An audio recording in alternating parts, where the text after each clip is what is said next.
সারা পশ্চিমবঙ্গ আজকে যেভাবে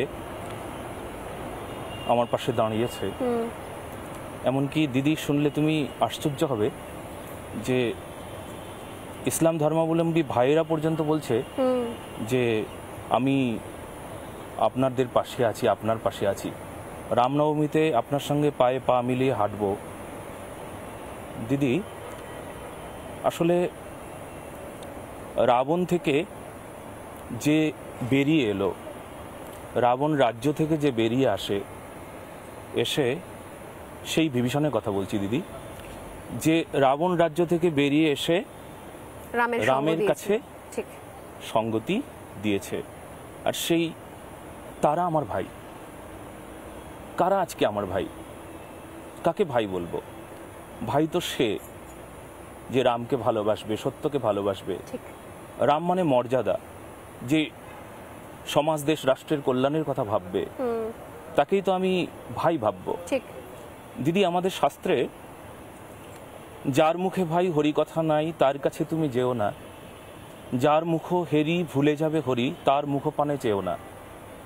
আসলে সেই আমার ভাই হবে যে আমার গীতাকে, ধর্মকে, সত্যকে, সনাতনকে, রামকে মর্যাদা দেবে। তো আজকে আমি এই জিনিসটা পেয়েছি, এটা আমি খুব খুশি যে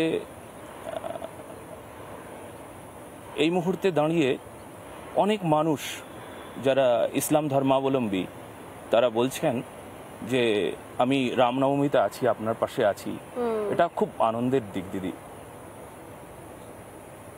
নিঃসন্দেহে এটা এটা বিশাল বড় পাওনা। আবার এটাই তো ঘটনা। ইনফ্যাক্ট আমি বারবার বলছিলাম মহারাজ, আমরা আলোচনা করতে করতেও, যে এটাই তো আমাদের দেশ।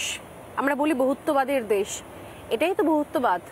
আমরা যে বলি সেকুলারিজমের কথা, এটাই তো সেকুলারিজম। আসল সেকুলারিজম আমাদের হিন্দু ধর্মে রয়েছে এবং আমাদের দেশের মধ্যে রয়েছে, সংবিধানে রয়েছে, যেখানে পরস্পরকে সম্মান দাও, প্রত্যেকের নিজের ধর্মাচরণ নিয়ে থাকো এবং অন্যকেও থাকতে দাও, নিজেও থাকো। কোথাও তো কোনো বিরোধ কোথাও ছিল না। এক শ্রেণীর মুষ্টিমেয় মানুষ, তারা হয়তো তারা রাজনৈতিক স্বার্থেই হয়তো ভোট ব্যাংকের স্বার্থে, রাজনীতির স্বার্থে এমন কিছু ফ্র্যাঙ্কেনস্টাইন বা এমন একটা মুষ্টিমেয় কিছু সংখ্যাটা হয়তো অল্পই, যৎসামান্য, তাদেরকে যদি সঠিক সময় নিয়ন্ত্রণ করতো তাহলে আজকে, এবং আপনি যে কথাটা বললেন যে প্রচুর সংখ্যালঘু সম্প্রদায়ের প্রচুর মানুষজন, তারা পর্যন্ত হতচকিত যেটা কি হয়ে গেল আপনার সঙ্গে, এবং তারা পর্যন্ত আপনার খোঁজ খবর নিচ্ছে। এবং ঘটনাচক্রে আমি যখন গেছি হাসপাতালের বাইরে, আপনি জানেন, আপনি শুনলে অবাক হবেন যে আপনার অগণিত ভক্তেরা সেই সময় দূর দূর থেকে এসেছেন, কেউ কৃষ্ণনগর থেকে, কেউ সুন্দরবন থেকে, অনেকে আপনার সঙ্গে দেখা হয়েছে, অনেকে আপনার সঙ্গে দেখা হয়নি, অনেকের সঙ্গে তারা অপেক্ষায় দাঁড়িয়েছিলেন। এবং ঘটনাচক্রে, এটা আমার নিজের অভিজ্ঞতা, আমাদের রিপাবলিক বাংলার ক্যামেরায় কিছু ফুটেজ রেকর্ড করা রয়েছে, তার বাইরে অজস্র মানুষ যারা চিকিৎসার জন্য এসেছেন তারা হিন্দু নন, তারা অন্য সম্প্রদায়ের, তারা পর্যন্ত এই ঘটনা শুনে ওই ভক্তদের আশপাশে দাঁড়িয়ে গেছেন, যখন তারা কথা বলছেন তাদের পাশে দাঁড়িয়ে আছেন এবং দাঁড়িয়ে তারা বলছেন যে এটা কি করে হলো, এটা মানা যায় না। এইটার সাক্ষী আমি রয়েছি, সেদিন আমার সঙ্গে যিনি ক্যামেরার বন্ধু ছিলেন তিনি রয়েছেন তার সাক্ষী, এবং আপনাদের কিছু ভক্তজন তারা যখন আমার সঙ্গে কথা বলছিলেন তারাও এর সাক্ষী রয়েছেন যে হাসপাতালের বাইরে অজস্র মানুষ যারা চিকিৎসা করানোর জন্য এসছেন, সংখ্যালঘু সম্প্রদায়ের, তারা কিন্তু পর্যন্ত এটার ছিছি করেছেন, নিন্দা করেছেন। তবে দিদি, আমার উপরে যে আঘাত হয়েছে সেই আঘাতটাতে আমি আঘাত পেলাম, কিন্তু সবচাইতে বড় আঘাত হলো এটাই যে আমাদের বাংলার পরিস্থিতি খুব খুব সংকট। চারিদিকে এমন অরাজকতা, এমন ভ্রষ্টাচার, যে ভ্রষ্টাচারের দিকে আমরা যদি তাকিয়ে দেখি তবে সেই দিকটা সহ্য করার মতন হচ্ছে না দিদি।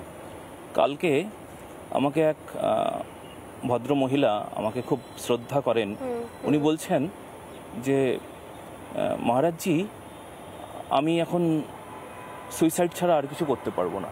আমি বললাম কেন কেন কেন? বলে আমি চাকরি পেয়েছি, আমি আমার যোগ্যতায় চাকরি পেয়েছি, কিন্তু জানেন এখন আমার উপরে আঙ্গুল উঠেছে, আমি এই মুখ দেখাবো কি করে? আমি মুখ দেখাতে পাচ্ছি না। আমি সুইসাইড করব। আমি সেই মাকে বললাম, মা তুমি অপেক্ষা করো, তুমি অপেক্ষা করো, বিশ্বাস করো যে যে ধর্মের পাশে দাঁড়িয়েছেন, যে আছেন, আমি শুভেন্দুবাবুর কথাই বলে ফেলেছি। জানি না চ্যানেলে বললে কি তার ইফেক্ট হবে আমি জানা নেই। আমি বলেছি যে উনি যখন আছেন, উনি যখন বলেছেন, আমার বিশ্বাস যে ধর্ম কখনো কাউকে ধোঁকা দিতে পারে না। রাম ধোঁকা দিতে পারে না, রাবণ ধোঁকা দেবে। রামের পাশে যে আছে সে কখনো ধোঁকা দিতে পারবে না, ধর্মের পাশে যে আছে সে কখনো ধোঁকা দিতে পারবে না। 2026-এ তুমি অপেক্ষা করো। আমি বলছি যে তুমি যোগ্য, তুমি সত্যি সেই জায়গায় পৌঁছবে। হ্যাঁ, তুমি অপেক্ষা করো। বলে আমার একটা মেয়ে আছে, আমার একটা ছেলে আছে, আমার কি গতি হবে? আমার বৃদ্ধা একটা মা আছে, আমার কি গতি হবে? দিদি, আমার এই পরিস্থিতি দেখে এত এত যন্ত্রণা হচ্ছে যে কি অরাজকতা। আজকে শিক্ষা কোথায় গিয়ে দাঁড়িয়েছে?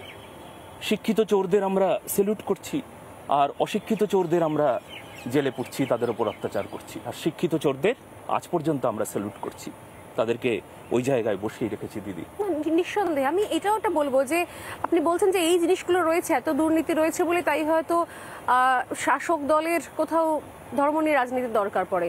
আপনারা যে ভিডিও ক্লিপিংস আপনি শুভেন্দুবাবুর কথা বললেন, কারণ আমরা দেখলাম যে উনি একমাত্র আপনাকে দেখতে গিয়েছেন সেই সময়তে। শাসক দলের তরফ থেকে কেউ এই ঘটনার এখনো পর্যন্ত কোনো নিন্দা জানাননি। এমনকি কেন অ্যারেস্ট হলো না আপনার উপর যারা এই হামলা চালালো, তাই নিয়েও কোনো বিবৃতি বা কোনো বক্তব্য আমরা পাইনি। দেখতে গেলে আমরাও ভালো লাগতো, আমাদের ভালো লাগতো। কিন্তু আপনি বলছেন যে একটা শ্রেণীর কথা, তাহলে আমি বলতে হয় কি, আমরা যে ভিডিও পোস্ট করেছে শুভেন্দু অধিকারী, সেখানে দেখতে পাচ্ছি যে আপনাকে নাকি চিরকুট পাঠিয়ে পর্যন্ত বলা হতো। ওটা কিন্তু হিন্দু ধর্মসভা, তো অথব আমাকে ধরে নিতে হবে কি তাদের মধ্যেই কোনো ভাই আপনাকে চিরকুট পাঠিয়ে বলছে যে আপনি জয় শ্রীরাম বলবেন না, গোমাতার জয় বলবেন না। তো এই ধরনের জিনিস তো মানে এরপরও আপনাকে ফেস করতে হবে, মানে আপনার সামনে আসবে। আপনি মানসিকভাবে প্রস্তুত নাকি ভয় লাগছে একটু? দেখুন, একটা কথা আমি সবাইকে বলতে চাই যে সত্যের পাশে একটা শক্তি থাকে দিদি। তবে এমন শক্তি এসে সামনে দাঁড়ালো, যদি শুভেন্দু বাবু যদি সেই দিন যদি না দাঁড়াতো আমার পাশে, যদি মাথায় হাতটা না রাখতো দিদি, কেউ তো এলো না। আমাকে সেই দিন মারতে পারেনি, কিন্তু বিশ্বাস করো দিদি, ঠিক পরের দিনই মেরে দিত। কারণ আমি এমন অনেক পরিস্থিতি দেখেছি আশেপাশে, তাকে আমি অনুভব করতে পেরেছি যে সেই দিন আমাকে মারতে পারলো না, শুভেন্দুবাবু মাথায় হাত রাখলো, পাশে এসে দাঁড়ালো। এমনি অন্য কেউ দাঁড়াতে পারলো না, অন্য কেউ এলো না। তুমি ঠিক বলেছো যে অন্য কেউ হয়তো পাশে এসে বলতেন যে আপনি ঠিক আছেন, কি হয়েছে, কি সমস্যা, কেউ কোনো মানে উচ্চি পাচ্ছে নেই কারোর কোনো কথা সেই দিক থেকে বলবে, কেউ এসে বলবে, পাশে দাঁড়াবে। কিন্তু উনি যদি পাশে না দাঁড়াতেন, যদি, তবে আজকে হয়তো এই মুহূর্তে আমাকে এখানে হয়তো দেখতে পেতে না দিদি তুমি। না, নিশ্চয়ই তাই না। সময় আমাদের একদম শেষ। আমি বাস একটা লাইনে আপনার থেকে উত্তর নেব যে হিরণময় মহারাজ কি ভয় পেয়েছেন? ওনার কি মনে হচ্ছে যে একটু ভয় করছে, নাকি উনি এখনো আগের মতো যে দৃপ্ত কণ্ঠ আমরা শুনেছি যে নিজের ধর্মের পথে, দেশের পথে কোনো রকমের ভাষণ রাখতে ভয় পান না যিনি, সেই মানসিকতাটা একই আছে? খুব সংক্ষেপে উত্তরটা নেব দিদি। সত্যকে কেউ ধামাচাপা দিতে পারে না, সূর্যকে কেউ ঢেকে রাখতে পারে না। কিছুক্ষণের জন্য গ্রহণ হয়, তবে সরে যায়। তবে আমার পাশে আমাদের পরম্পরা, সত্য সনাতন আছে। আমি ধর্মের হয়ে সারা জীবন থাকব, ধর্মের পাশে আছি। আমি অভয়চরণ ষাট করেছি, অতএব ভয় থাকা আমাকে মানায় না। অনেক ধন্যবাদ মহারাজ, সুস্থ থাকুন, খুব ভালো থাকুন। নানা ধরনের কন্টেন্ট দেখার জন্য লাইক করুন, শেয়ার করুন আমাদের ফেসবুক পেজ, সাবস্ক্রাইব করুন আমাদের ইউটিউব চ্যানেল। পাশাপাশি অন্যান্য ব্রেকিং নিউজের জন্য অবশ্যই চোখ রাখুন রিপাবলিক বাংলায়।